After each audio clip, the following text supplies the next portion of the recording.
Perhaps Jimmy Carter did some of his best work outside of the White House, like helping to build one habitat home at a time.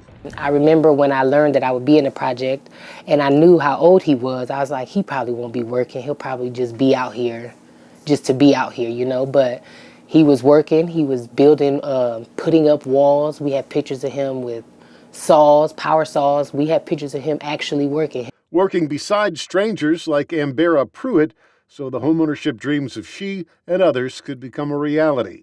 Very humble, very down to earth, very loving. And I think that's what, that's what I'll miss most. Although he was a president, I have that memory of him and it's mine forever. It's ours forever. Everybody, you're in awe at first when you get to meet President and Mrs. Carter, but then you realize there's a task at hand, and President Carter wanted us to get those houses built. Jim Williams has been on 10 Carter work projects over the years that took him to the likes of Haiti and then the fields at Highland and Mishawaka. His faith was very important to him, and Habitat was a way for him to put his faith in action.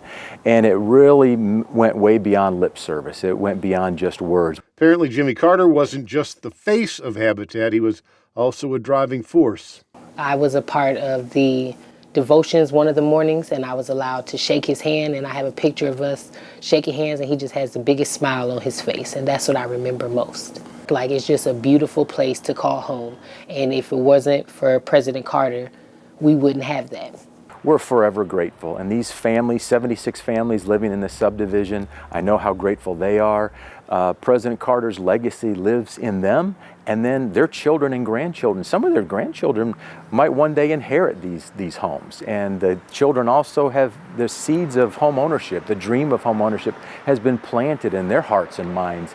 So that's a legacy that is just wonderful to be a part of.